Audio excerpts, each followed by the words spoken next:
క్రీస్తునందున ప్రియులకు ప్రేమతో వందనాలు తెలియజేయుచున్నాను. ఏప్రిల్ నెల 13వ తేదీ 2025. ఈరోజు దేవుడు మనకు చేస్తున్న వాగ్దానం ఏమిటనగా జకరియా గ్రంథము 9వ అధ్యాయము 9వ వచనం. సియోను నివాసులారా బహుగా సంతోషించుడి, యెరూషలేము నివాసులారా ఉల్లాసముగా ఉండుడి. నీ రాజు నీతిపరుడును రక్షణ గలవాడును దీనుడునై గాడిదను గాడిద పిల్లను ఎక్కి నీ యొద్దకు వచ్చుచున్నాడు. ఆమేన్. నా ప్రియమైన సహోదరి సహోదరులారా, ఈరోజు మట్టలాదివారం. యేసుక్రీస్తు ప్రభుల వారు జయోత్సాహముతో యెరూషలేము వీధులలో ఊరేగించబడినటువంటి దినం. దేవునికి మహిమ కలుగును గాక.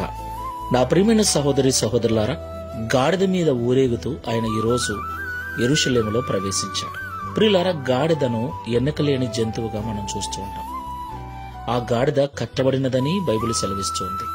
యేసుక్రీస్తు ప్రభుల వారు కట్టబడిన ఆ గాడిదను విడిపించి దాని మీద ఆయన ఊరేగాడు. దేవునికి మహిమ కలుగును గాక. ఈ మాటలు వింటున్న ప్రియ సహోదరి సహోదరుడా, కట్టబడిన స్థితిలో బంధించబడిన స్థితిలో ఉన్న వారిని ఆయన విడిపించే దేవుడై ఉన్నాడు. దేవునికి మహిమ కలుగును గాక. పాపములో ఉన్న వారిని విడిపించుటకు రక్షణ గలవాడై ఉన్నాడు. శోధనలలో బాధలలో బంధించబడిన వారిని విడిపించుటకు దీనుడై ఉన్నాడు. పాపములు నలిగిపోతున్న వారిని విడిపించుటకు, శాపములో బంధించబడిన వారిని విడిపించుటకు నీతిపరుడై ఉన్నాడు. దేవునికి మహిమ కలుగును గాక. ఈ మాటలు వింటున్న ప్రియ సహోదరి సహోదరుడా, ఆయన నీ యొద్దకు వస్తున్నాడు. ఆయన నిన్ను విడిపించటానికి సిద్ధంగా ఉన్నాడు.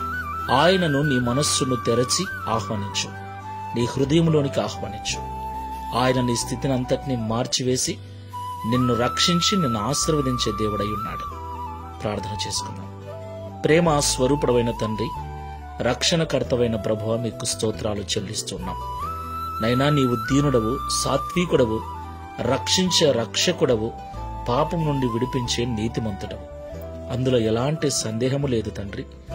ఎలాంటి బంధకాలలో ఉన్నా వారిని విడిపించుటకు సమర్థుడమైన దేవుడవు నీవు.